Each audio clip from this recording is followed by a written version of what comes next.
Assalamualaikum warahmatullahi wabarakatuh. Anak-anak, kita berjumpa lagi dengan Daring BK. Semoga hari ini kalian sehat, kalian tetap semangat. Baiklah anak-anak, pada hari ini kita menginjak materi bab kedua, yaitu tentang pertumbuhan fisik dan psikis remaja. Anak-anak, dalam materi pertumbuhan fisik dan psikis remaja, saya akan menerangkan menjadi 3 submateri. Untuk yang materi pertama yaitu ciri-ciri remaja. Untuk materi yang kedua tentang perubahan fisik dan psikis remaja. Dan untuk submateri yang ketiga yaitu menyingkapi perubahan fisik dan psikis remaja. Untuk submateri yang pertama yaitu tentang ciri-ciri masa remaja. Remaja adalah sebuah masa yang pasti akan dilalui oleh setiap manusia. Menurut Harlock, seorang psikolog terkenal menjelaskan bahwa remaja memiliki arti yang cukup luas, yaitu mencakup kematangan mental, emosional, sosial, dan fisik. Nah, adapun ciri-ciri remaja yaitu 1. Masa remaja sebagai periode yang penting. Di sini menjadi masa yang penting karena masa remaja akan memberikan perubahan dampak langsung pada individu yang bersangkutan. Yang kedua, masa remaja sebagai periode pelatihan. Nah, di masa ini remaja sudah bukan anak-anak lagi. Jadi remaja harus sudah mencoba gaya hidup yang berbeda dan menentukan pola perilaku, nilai dan sifat yang paling sesuai dengan dirinya. Yang ketiga, masa remaja sebagai periode perubahan. Pada masa ini, perubahan emosi, perubahan bentuk tubuh, minat, dan peran itu sudah mulai tumbuh pada masa remaja. Perubahan pada nilai-nilai yang dianut serta keinginan akan kebebasan sudah timbul pada masa remaja ini.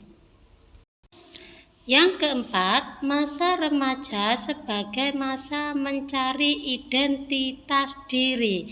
Di sini artinya ada upaya dari setiap remaja untuk menjelaskan siapa dirinya dan apa perannya dalam masyarakat.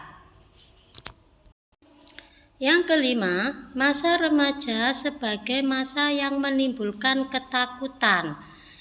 Di sini remaja sangat sulit diatur dan cenderung berperilaku yang kurang baik.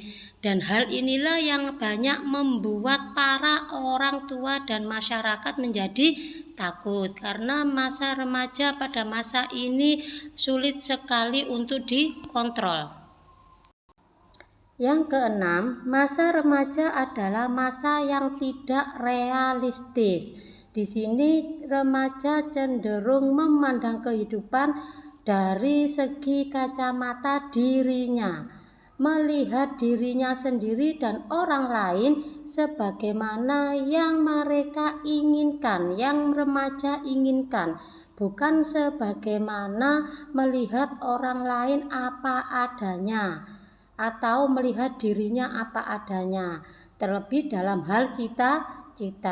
Di sini remaja akan bercita-cita muluk-muluk sekali, tapi tidak melihat keadaan, kemampuan, bakat, minat dari dirinya. Yang terakhir atau yang ketujuh dari ciri-ciri masa remaja yaitu masa remaja sebagai masa dewasa. Di sini para remaja memberikan kesan bahwa mereka hampir atau sudah merasa dewasa.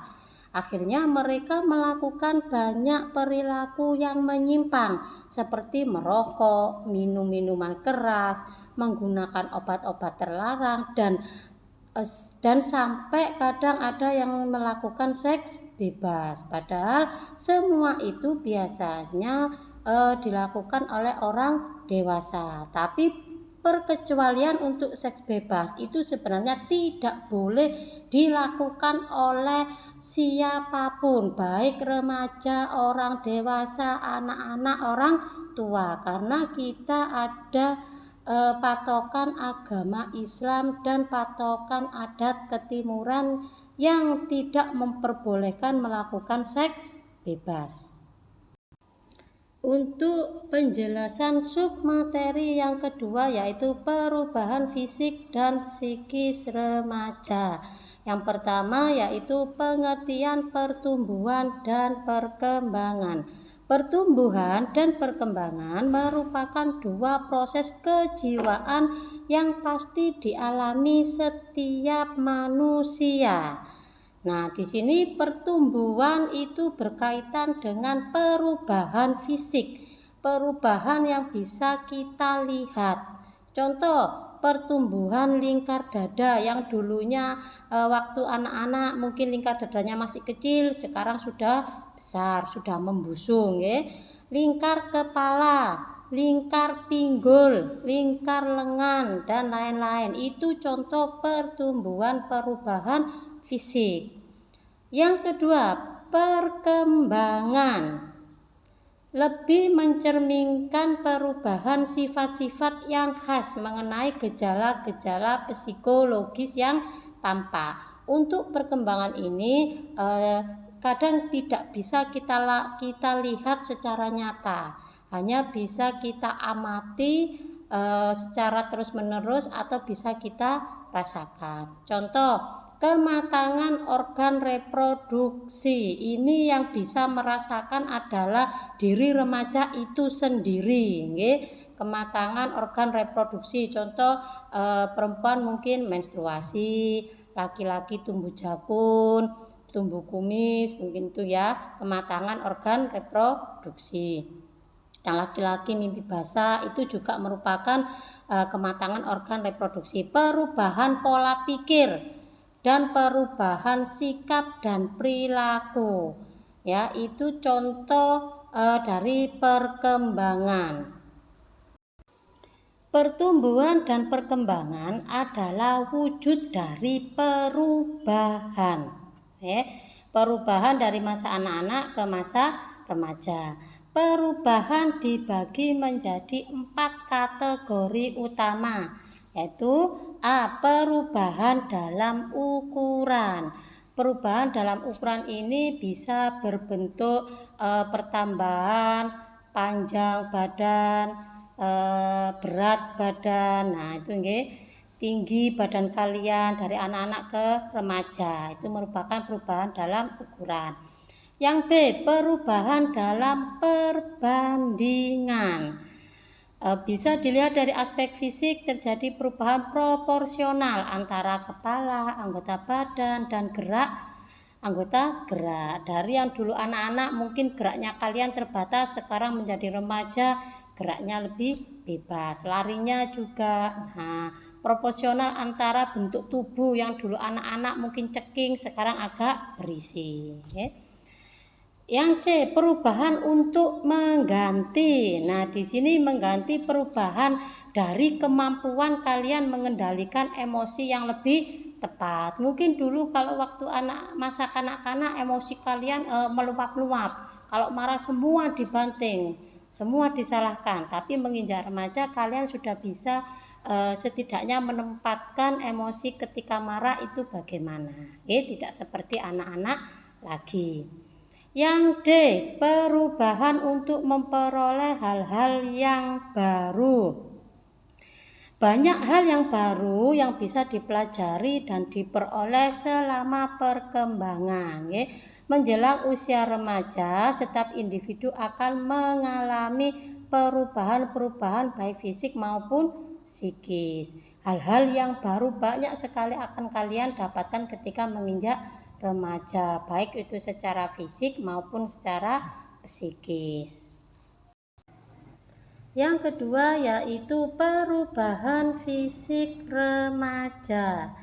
Berkaitan dengan perkembangan fisik remaja, yang terpenting adalah aspek seksualitas. Nah, anak-anak mohon maaf kalau ada kata seksualitas, tolong pikiran kita jangan negatif nggih, yang positif. Seksualitas di sini Bunia tidak mengarah ke yang porno atau yang jorok, tidak.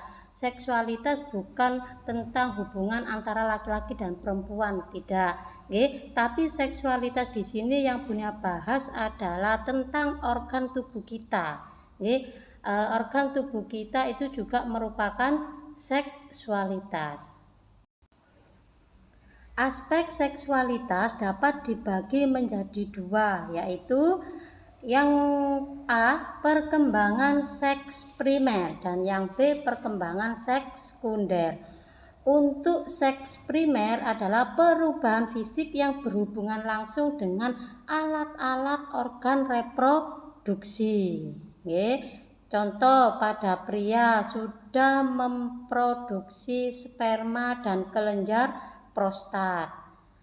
Untuk yang putri, pertumbuhan pesat pada ovarium atau kandung telur atau sel ovum. Yang sudah Bunia jelaskan tadi seperti di depan tadi, yaitu yang perempuan akhirnya sudah mengalami menstruasi. Yang laki-laki bisa mimpi basah. Untuk lebih jelasnya ini mungkin yang bisa menerangkan secara detail adalah dari mata pelajaran IPA. Tuh.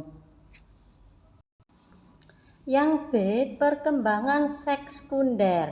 Untuk seks sekunder sini adalah perubahan tanda-tanda jasmania yang tidak langsung berhubungan dengan alat reproduksi. Jadi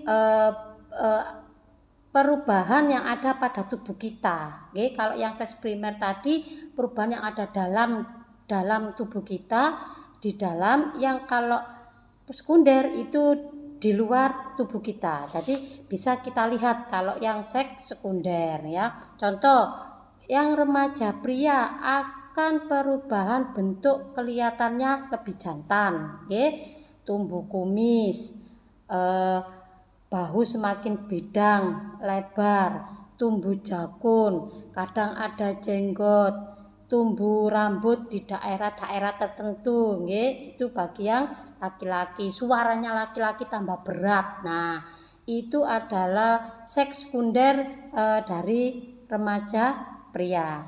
Untuk yang remaja putri, seks sekunder perkembangannya misalnya dada lebih menonjol, pantat melebar, bentuk wajah semakin tirus, semakin cantik, perilaku feminin. Nah, itu kulit mungkin semakin halus karena sudah bisa merawat diri. Itu contoh dari seks sekunder. Yang ketiga yaitu perubahan psikis remaja. Di masa remaja tidak hanya fisik saja yang mengalami perkembangan atau perubahan ya anak-anak. Psikis juga, kejiwaan juga mengalami perkembangan. Berikut ada beberapa perkembangan psikis remaja. Yang pertama, perkembangan emosi. Yang B atau yang kedua, perkembangan kepribadian. Yang ketiga atau yang C, perkembangan intelijensi. Yang keempat atau D, perkembangan moral. Yang kelima atau E adalah perkembangan sosial. Untuk yang A, perkembangan emosi. Pada masa ini, pada masa remaja, perkembangan emosi mengalami puncak yang tinggi, di mana pada masa ini remaja sering mudah marah. Emosi di sini tidak hanya marah saja, nah emosi itu banyak bentuknya, marah, senang, sedih, galau, baper, itu juga termasuk emosi. Di masa remaja ini, emosi-emosi itu berkembang dengan sangat tinggi. Kalau ada sesuatu yang tidak suka, remaja bisa gampang marah. Ada sesuatu yang membuat sedih, dia gampang menangis. Nah, disinilah perkembangan emosi remaja di tingkat yang kadang mengkhawatirkan. Yang B yaitu perkembangan kepribadian. Di sini remaja sudah sibuk mencari dengan jati dirinya. Siapa sih saya? Nah, kadang remaja itu berkata seperti itu pada dirinya. Siapa sih diri saya ini? Nah, mereka sibuk mencari jati dirinya. Bukan berarti lupa namanya, alamatnya tidak, nak. Tapi siapa sih saya? Apa sih yang baik buat saya? Nah, itu biasanya remaja mencari jati diri itu, sehingga kadang-kadang dalam pencarian jati diri itu akhirnya remaja mengidolakan seseorang, ya, misalnya artis, tokoh politik, pemimpin, olahragawan dan lain sebagainya yang menurut dia itu pantas untuk ditiru.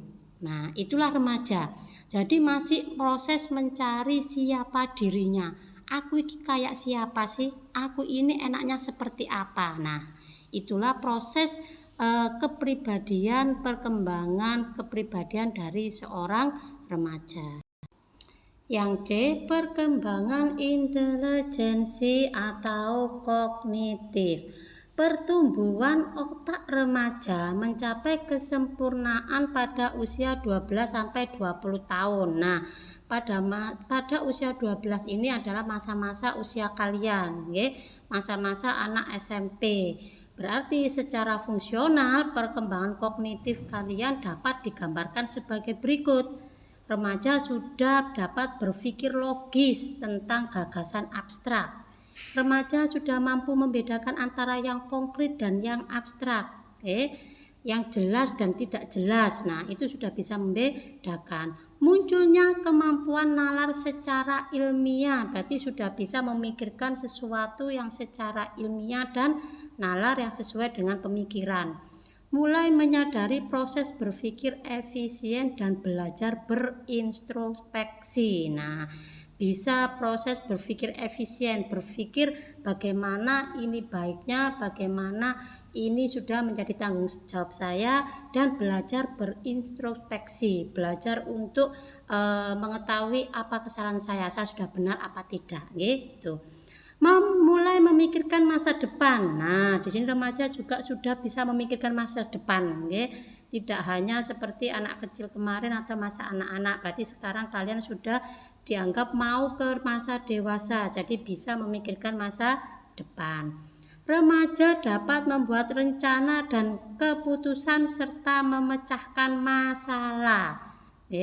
Yang selanjutnya, yang ketujuh, cara berpikir remaja semakin luas, meliputi agama, keadilan, moralitas, dan jati diri. Jadi di sini secara kognitif remaja itu sudah berpikir secara rasional, secara benar. Mana yang salah, mana yang benar itu seharusnya sudah tahu, karena perkembangan intelijensi otak kalian itu di masa ini sudah sempurna. Yang D, perkembangan moral. Untuk perkembangan moral, remaja di sini hanya berkisar pada perilaku yang sesuai dengan tuntutan kelompoknya. Saya yakin setiap remaja itu punya kelompok, punya teman-teman. Nah, mereka bersikap di sini sesuai dengan aturan moral yang mereka anggap di kelompok itu benar.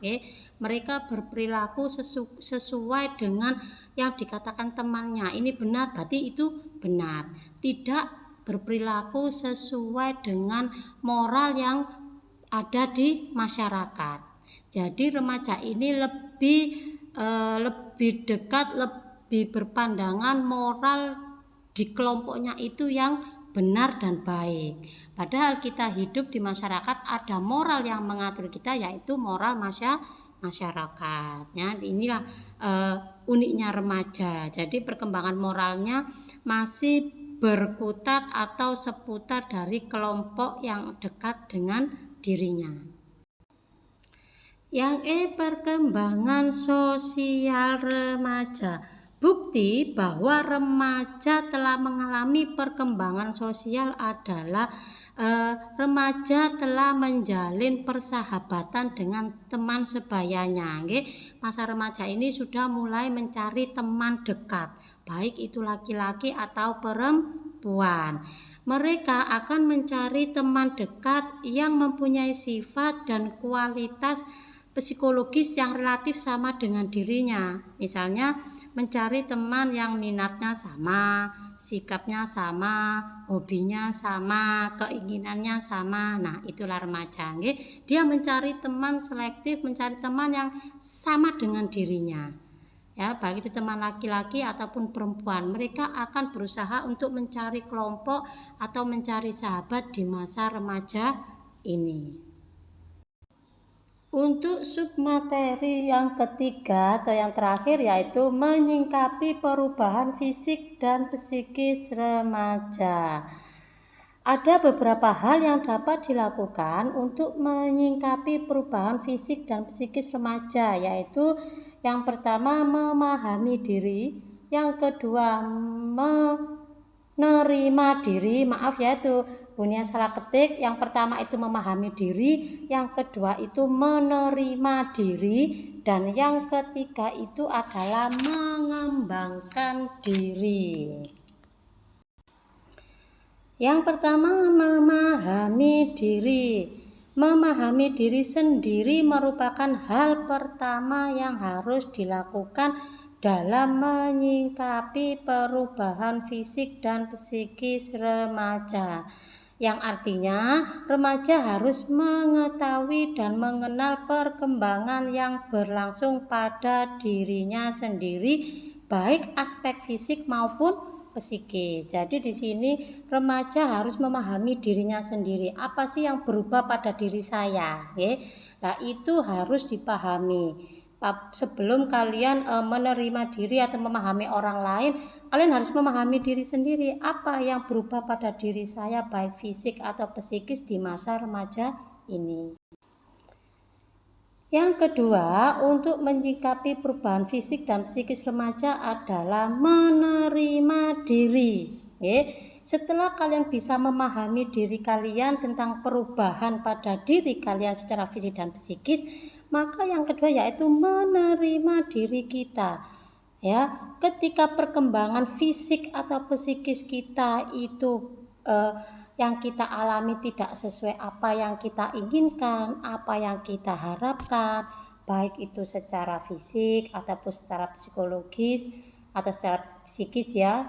Misalnya contohnya kalian mengharapkan jadi wanita yang langsing, yang kulitnya putih, tapi ternyata ketika remaja, mungkin anak-anak dulu kalian wajahnya mungkin bersih, tapi sekarang menginjak dewasa mungkin tumbuh jerawat, wajah badan bentuk tubuhnya tidak sesuai harapan, misalnya tidak langsing tapi mohon maaf agak gembrot. Nah, ya.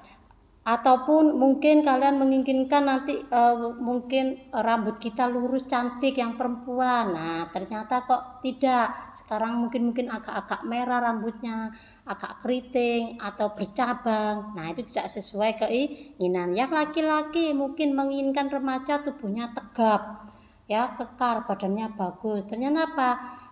Setelah menginjak remaja ada laki-laki yang semakin tinggi, semakin jangkung tapi tidak berisi, mohon maaf, mungkin agak sangkuk. Nah, itu mungkin tidak sesuai dengan keinginan. Tapi apapun yang ada di tubuh kita harus kita menerima, harus kita syukuri, karena itu merupakan karunia yang diberikan Allah kepada kita. Apapun bentuk tubuh kita harus kita terima. Tapi biasanya itu juga bisa kita ubah. Nah, misalkan kalian punya tubuh yang mohon maaf gembrot. Nah, bagaimana caranya? Olahraga, makan agak dikurangi, tidak los, bisa. Nggih, yang laki-laki bagaimana tubuhnya kekar? Olahraga, lari-lari, push up atau apa? Nah, itu bisa, nggih. Tidak kita langsung menghukum tubuh kita, menghukum diri kita karena kita tumbuh tidak sesuai dengan keinginan. Kalau itu kita gunakan dalam pergaulan bahwa kita tidak menerima apa yang tumbuh di diri kita, apa yang terjadi di diri kita, maka akan mengganggu kalian dalam pergaulan. Akhirnya terjadi minder, tidak percaya diri. Itu tidak bagus. Jadi kalian harus bisa menerima perubahan bentuk tubuh kalian. Berusaha untuk positif thinking dengan diri kita sendiri. Yang ketiga yaitu mengembangkan diri. Setelah kita memahami diri sendiri, menerima diri kita dengan ikhlas, dengan baik, akhirnya apa yang ketiga? Agar kita sukses yaitu mengembangkan diri kita. Ingat, Allah menciptakan manusia itu pasti ada sisi baik dan sisi buruk, ada bakat yang terpendam pada diri kita. Ada sesuatu hal istimewa yang ada pada diri kita. Jadi itulah yang harus kita kembangkan. Dengan cara apa? Dengan cara proses belajar dan belajar, memanfaatkan semua kesempatan yang ada. Kalian punya minat apa, punya bakat apa, itu yang dikembangkan. Jadi apapun prestasi yang ada pada kalian itu yang dikembangkan. Jangan hanya kita lihat kelemahan kita saja, tidak. Allah tidak menciptakan manusia itu banyak kelemahannya, tapi pasti ada kelebihan. Nah, itu yang harus kalian cari. Kelebihan pada diri kalian. Misalnya kalian punya prestasi baca puisi, itu yang kita kembangkan. Kalian punya bakat menulis kaligrafi, menulis tulisan Arab bagus, itu yang kita kembangkan. Kalian punya bakat menyanyi suara yang indah, itu yang dikembangkan. Tidak usah malu kalau kalian memang punya sesuatu yang istimewa pada diri kalian, itu yang harus dikembangkan. Nah, anak-anak, itu tadi ulasan atau penjelasan dari materi kita hari ini. Kalau kalian lebih jelasnya atau lebih rincinya, silakan kalian baca buku LKS pegangan kalian. Di situ sudah diterangkan semuanya. Bunya hanya menerangkan poin-poinnya saja. Kalau kalian ada pertanyaan, silakan kalian bertanya pada saya. Boleh lewat grup, boleh lewat Japri, mungkin malu, silakan. Bunya ucapkan terima kasih kalau kalian sudah menyimak, mendengarkan penjelasan Bunya kali ini. Mohon maaf kalau ada salah-salah kata. Saya akhiri. Wassalamualaikum warahmatullahi wabarakatuh.